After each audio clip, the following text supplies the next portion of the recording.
Hello friends, welcome back to my YouTube channel.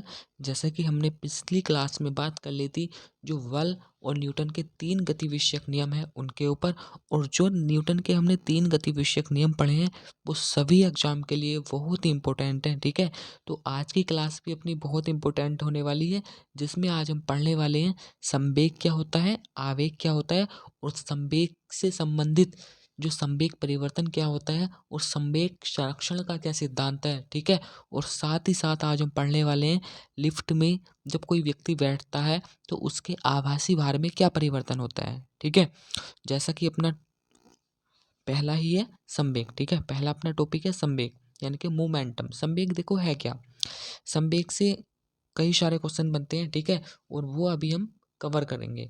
देखो संवेग से पहला जो क्वेश्चन बनता है, पहले हमें इसकी परिभाषा पता होनी चाहिए। ठीक है, परिभाषा का पता होना चाहिए। तो संवेग क्या है, देखो P बराबर होता है mb संवेग। ठीक है, P बराबर क्या होता है mb, इसे P से प्रेजेंट करते हैं। ठीक है, m क्या होता है, यहाँ द्रव्यमान होता है, v होता है वेग। ठीक है, तो यानी कि किसी वस्तु का जो संवेग होगा वो उस वस्तु के द्रव्यमान तथा वेग के गुणनफल के बराबर होगा। ठीक है, हम बोल सकते हैं किसी वस्तु का द्रव्यमान और वेग का गुणनफल संवेग कहलाता है। ठीक है, बहुत ही इंपॉर्टेंट है, ये फॉर्मूला याद रखना है संवेग के लिए, P बराबर mb।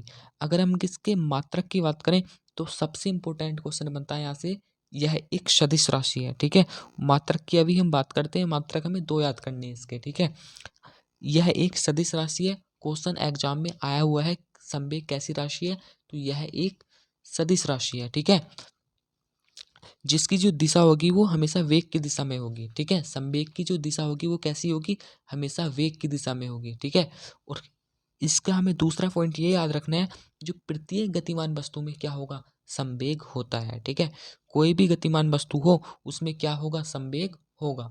अगर हम इसके SI मात्रक की देखो, ये जो फॉर्मूला है ना, डायरेक्टली कभी कभी पूछ लिया जाता है, P बराबर mb किसका है फॉर्मूला, तो संवेग का है।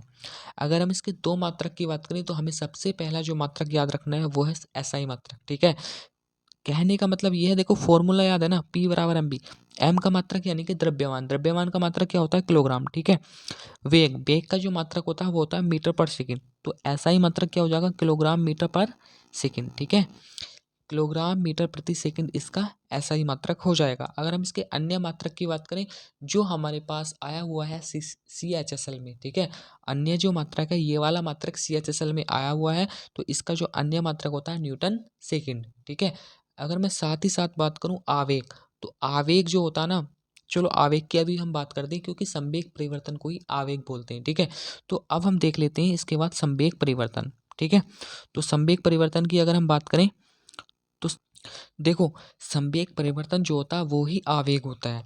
ये क्वेश्चन आया हुआ है CHSL में। ठीक है, SSC CHSL ने ये क्वेश्चन पूछ लिया है, तो अभी हम संवेग परिवर्तन की बात करते हैं। ठीक है, और उसी के साथ साथ हम देखते हैं आवेग क्या होता है। ठीक है, तो देखो संवेग परिवर्तन क्या है, किसी वस्तु के संवेग परिवर्तन की दर, ठीक है, उस पर लगाए गए जो बाह्य बल के समानुपाती होती है। जब हम देखते हैं संवेग संरक्षण का नियम यानी कि संवेग संरक्षण का सिद्धांत, तो तब भी हम यही बात पढ़ते हैं। ठीक है, किसी वस्तु पर जो संवेग बाह्य बल जो होता है वो संवेग परिवर्तन की दर के अनुपाती या समानुपाती होता है। ठीक है, तो संवेग परिवर्तन क्या है, संवेग में परिवर्तन कैसे होगा, देखो जैसे हमारे पास होता है P। ठीक है, और हम उसके किसके सापेक्ष करते हैं, T के। ठीक है, परिवर्तन जो होता है वो T के सापेक्ष होगा। ठीक है, वो बाह्य बल उस जो होगा हमारे पास बल जो लगाएंगे उसके बराबर या समानुपाती होता है। ठीक है, हम लगा सकते हैं इस समानुपाती F। ठीक है, किसी वस्तु के संवेग परिवर्तन की दर जो होती है उस पर लगाए गए बाह्य बल के समानुपाती होती है। ठीक है, हम इसी बात को ऐसे बोल सकते हैं, यही संवेग संरक्षण का सिद्धांत है वास्तव में। ठीक है, संवेग संरक्षण का सिद्धांत क्या है, संवेग परिवर्तन की जो आरोपित बल है, ठीक है, संवेग परिवर्तन की दर आरोपित बल के बराबर होती है, यही तो संवेग संरक्षण का सिद्धांत है।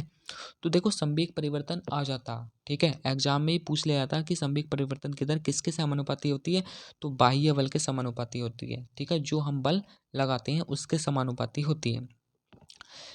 फिर वही बात, जो संवेग परिवर्तन जो होगा सदैव बल की दिशा में होगा। ठीक है, जैसे संवेग जो होता है, संवेग की दिशा कैसी होती है, सदैव वेग की दिशा में होती है। ठीक है, संवेग जो होता है वो किसकी दिशा में होता है? सदैव वेग की दिशा में होता है। उसी प्रकार जो संवेग परिवर्तन जो होता है सदैव बल की दिशा में ही होता है। ठीक है, हमें याद रखना है संवेग परिवर्तन किसकी दिशा में होता है? सदैव बल की दिशा में ही होता है। संवेग परिवर्तन क्या है? तो यह न्यूटन के देखो दूसरा जो हमने नियम पढ़ा है F बराबर m में, पढ़ा है कि नहीं पढ़ा, का ही एक अन्य रूप है। देखो हमने जब न्यूटन का जो दूसरा नियम पढ़ा था तो हमने न्यूटन के दूसरे नियम में पढ़ा था किसी भी वस्तु पर जो संवेग परिवर्तन की दर है उस पर आरोपित बल के अनुक्रमानुपाती या समानुपाती होती है। ठीक है, किसी वस्तु के संवेग परिवर्तन की दर क्या होती है? उस वस्तु पर लगाए गए जो बल होता है उसके अनुक्रमानुपाती होती है। तो यही तो संवेग परिवर्तन का नियम क्या बताता? एक न्यूटन के जो गति का जो द्वितीय नियम है यानी कि दूसरा नियम है उसका एक अन्य रूप है। ठीक है, देखो संवेग में परिवर्तन होता है कैसे? मान लो पहली जो वस्तु है, ठीक है, उसका द्रव्यमान है m। ठीक है, किसी भी वस्तु का द्रव्यमान क्या है? m है। ठीक है, उसका जो प्रारंभिक वेग है वो माना हमने u। ठीक है, और t समय पश्चात जो उसका वेग माना वो माना हमने v। ठीक है, अंतिम वेग v और प्रारंभिक वेग u। तो संवेग में परिवर्तन यानी कि एक बार हमारे पास देखो कोई m द्रव्यमान की वस्तु है तो उसका जो वेग होगा, प्रारंभिक वेग हमने u माना है और अंतिम वेग हमने v माना है। ठीक है, तो संवेग में परिवर्तन कैसे होगा? जो अंतिम वेग होगा माइनस के प्रारंभिक वेग होगा उसको बोलते हैं हम संवेग में परिवर्तन, यानी कि एम बी माइनस के एम यू। देखो आवेग क्या है? आवेग हमने पीछे भी बात की है। तो आवेग क्या है? तो आवेग की अगर मैं बात करूं, आवेग होता है बल गुणा समांतराल। ठीक है, बल गुणा समांतराल। आवेग बराबर क्या होता है? बल गुणा समांतराल। देखो इसी को क्या बोल दिया जाता है? संवेग परिवर्तन। ये क्वेश्चन पूछ लिया है एसएससी सीएचएसएल ने। अगर हम संवेग परिवर्तन की बात करें यानी कि आवेग की बात करें, जो आवेग का मात्रक होता है वो क्या होता है? Newton second. ठीक है, जो संवेग का मात्रक होता है ना, हमने बात की थी अन्य मात्रक की न्यूटन सेकंड, तो वही मात्रक होता है आवेग का न्यूटन सेकंड। ये वाला जो आवेग के बारे में जो क्वेश्चन पूछा हुआ है मात्रक का न्यूटन सेकंड, ये पूछा हुआ है यूपी पीसीएस प्री 2005 में पूछा हुआ क्वेश्चन है। ठीक है, उसके बाद अगर हम बात करें संवेग संरक्षण का नियम क्या है, यानी कि संवेग संरक्षण का जो सिद्धांत है वो क्या बताता है। ठीक है, तो उसको देख लेते हैं वो क्या बताता है। देखो जो संवेग संरक्षण का नियम है वो क्या है? देखो मैंने पहले ही बता दी है, जो न्यूटन का दूसरा नियम है और तीसरा नियम है गति का। ठीक है, उसका जो सम्मिलित रूप है ना उसी को हम संरक्षण यानी कि संवेग संरक्षण का नियम बोलते हैं। ठीक है, तो अब हम देख लेते हैं। देखो क्या होता है, यदि किसी वस्तु पर देखो बाह्य बल न लगे, कोई भी वस्तु है जिस पर हम बाह्य बल नहीं कोई भी बाह्य बल नहीं लगा रहे हैं, तो उसका जो संवेग होता है वो संरक्षित रहता है। इसे ही क्या बोलते हैं? संवेग संरक्षण का नियम कहते हैं। ठीक है, क्या बोलते हैं? इसे ही संवेग संरक्षण का नियम कहते हैं। क्या याद है रखना है इसमें? देखो संवेग संरक्षण का नियम क्या है, यानी कि संवेग हमें संरक्षित रखना है, यानी कि बचा के रखने हैं। तो हमें किसी भी वस्तु पर हमें बल नहीं लगाना है, तभी हमारा संवेग संरक्षित रह सकता है। ठीक है, किसी भी वस्तु पर यदि कोई बाह्य बल न लगे तो उस वस्तु का जो संवेग होगा वो संरक्षित रहेगा। ठीक है, इसको क्या बोलेंगे अब? संवेग संरक्षण का नियम। अगर हम बात करें जो देखो हमने न्यूटन का प्रथम द्वितीय और तृतीय तीनों ही नियम पढ़ लिए हैं। ठीक है, गति के। तो जो न्यूटन का दूसरा और तीसरा नियम है उसके अगर हम उसको मिलाया जाए यानी कि सम्मिलित प्रभावों से ही हमें संवेग संरक्षण के नियम की प्राप्ति होती है। अगर हम इसका सबसे अच्छा एग्जाम्पल की बात करें, जो हमारे पास रॉकेट की गति होती है नी, वो संवेग संरक्षण का नियम पर आधारित है। ठीक है, उसमें संवेग जो होता है रॉकेट का वो संरक्षित रहता है। वो कैसे? वो हम रॉकेट की गति को पहले पढ़ लेते हैं। ठीक है, रॉकेट की गति होती कैसे है? देखो रॉकेट का उड़ना हमने देख लिया था न्यूटन की गति विषयक तृतीय नियम पर आधारित है। ठीक है, रॉकेट लॉन्चिंग बहुत बार एग्जाम में क्वेश्चन आता है, कौन से नियम पे है? न्यूटन के गति विषयक तृतीय नियम पर आधारित है। जैसे कि संवेग संरक्षण का नियम है क्या? संवेग संरक्षण का जो नियम है वो क्या है? न्यूटन का दूसरा और तीसरा नियम ही सम्मिलित रूप ही संवेग संरक्षण का नियम है। तो रॉकेट का देखो उड़ना यानी कि रॉकेट की गति, तो ये होता कैसा है?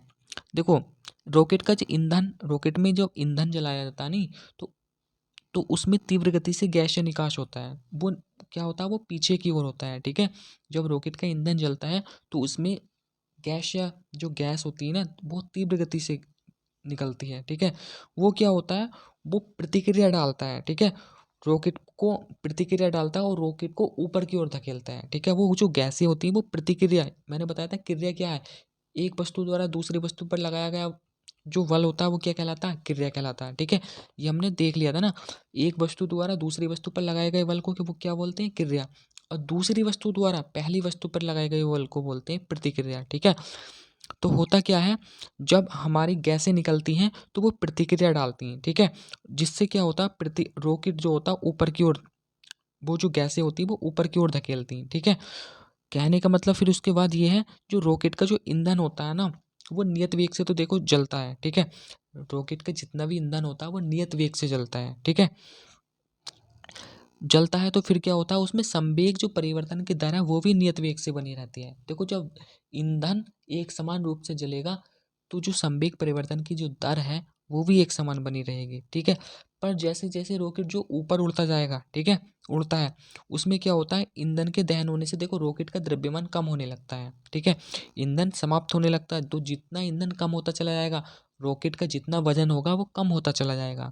फिर क्या होगा, जिसके कारण संवेग संरक्षण के नियमानुसार रॉकेट के वेग और त्वरण में वृद्धि हो जाती है। ठीक है, संवेग संरक्षण के नियमानुसार क्या होता है, देखो संवेग संरक्षण का नियम है क्या, हमने यदि किसी वस्तु पर बाह्य बल न लगे तो उसको क्या बोला जाता है, संवेग संरक्षण का नियम।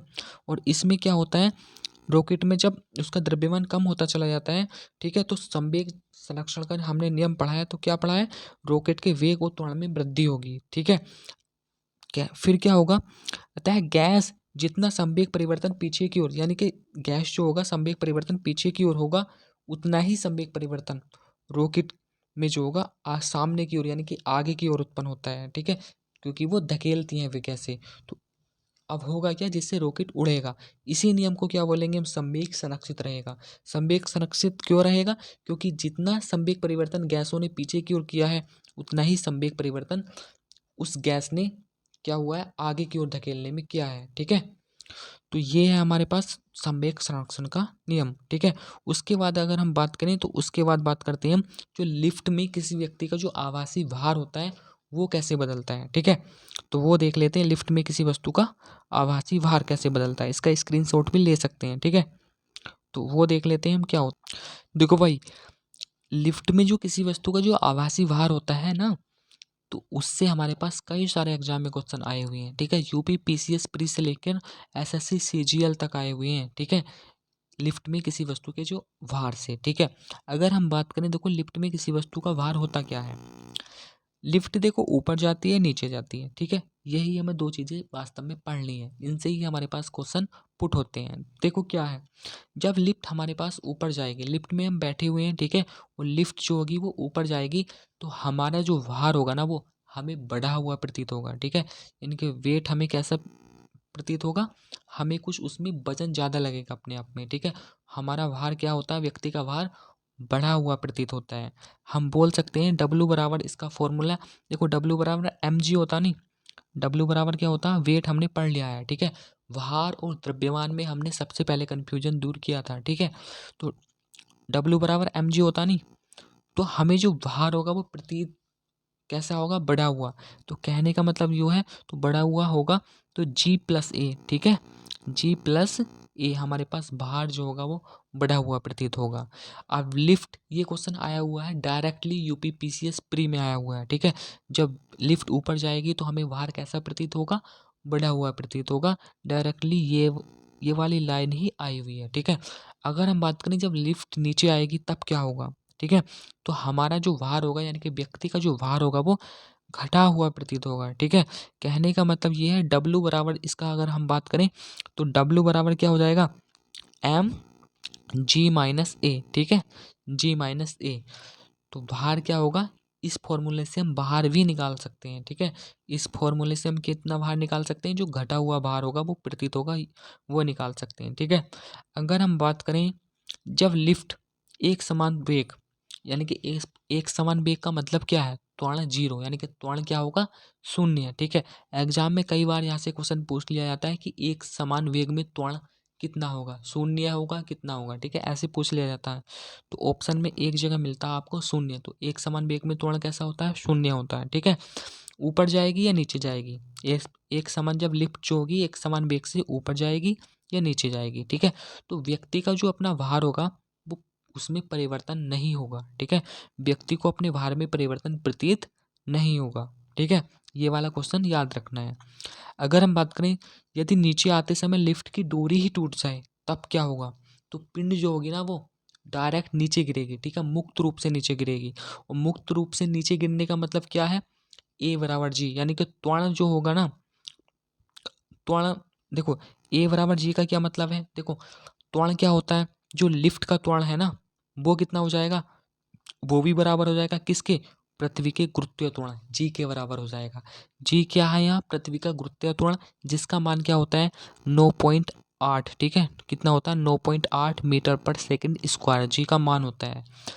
और ए क्या होता है त्वरण, इसका क्या मात्रक होता है, वो भी मीटर पर सेकंड स्क्वायर। त्वरण का मात्रक क्या होता है, कई बार एग्जाम में क्वेश्चन आता है मीटर पर सेकंड, मीटर प्रति सेकंड स्क्वायर। ठीक है, इस तो हमारे पास क्या होगा, देखो डब्ल्यू बराबर एम जी होता है ना, तो देखो हमारे पास क्या होगा, जो भार होगा वो शून्य हो जाएगा। जब कोई लिफ्ट मुक्त रूप से नीचे गिरेगी तो उसका भार हमें शून्य प्रतीत होगा। ठीक है, हमें भार कैसा प्रतीत होगा, शून्य प्रतीत होगा लिफ्ट में बैठे व्यक्ति को। ठीक है, अपना भार शून्य प्रतीत होगा।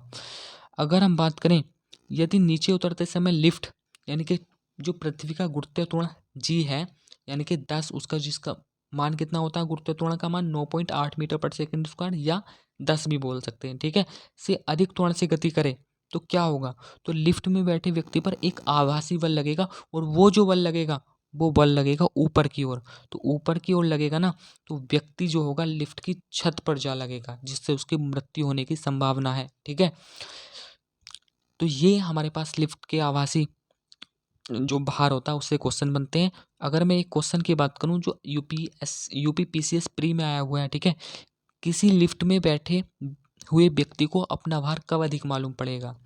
मैं इसके देता हूँ ऑप्शन, जब लिफ्ट त्वरित गति से ऊपर जा रही हो, जब लिफ्ट त्वरित गति से नीचे आ रही हो, समान वेग से ऊपर जा रही हो, समान वेग से नीचे आ रही हो। ठीक है, इसको नोट भी कर सकते हैं, इस क्वेश्चन को नोट भी कर सकते हैं। किसी लिफ्ट में बैठे व्यक्ति को अपना भार कब अधिक मालूम पड़ेगा, यूपी पीसीएस में आया हुआ क्वेश्चन है। तो जब लिफ्ट त्वरित गति से ऊपर जा रही हो, जब लिफ्ट त्वरित गति से नीचे आ रही हो, समान वेग से ऊपर जा रही हो, या समान वेग से नीचे आ रही हो। तो क्या पढ़ा हमने, जब लिफ्ट त्वरित गति से ऊपर जा रही हो तो व्यक्ति को अपना भार अधिक मालूम पड़ता है। ठीक है, सीजीएल ने पूछा हुआ है क्वेश्चन 2015 में। ठीक है, एसएससी सीजीएल में आया हुआ है, जब लिफ्ट त्वरित गति से नीचे आ रही हो तो व्यक्ति को अपना भार कैसा मालूम पड़ेगा, तो व्यक्ति को अपना भार जो वजन होगा वो कम मालूम पड़ेगा। ठीक है, तो 2 क्वेश्चन ये हमने एक्स्ट्रा देख लिए। तो आज की क्लास यहीं तक रखते हैं, तो मिलते हैं एक और बेहतर क्लास में, तब तक के लिए धन्यवाद। अगर वीडियो पसंद आई हो तो लाइक भी करें, सब्सक्राइब भी करें और शेयर भी करें।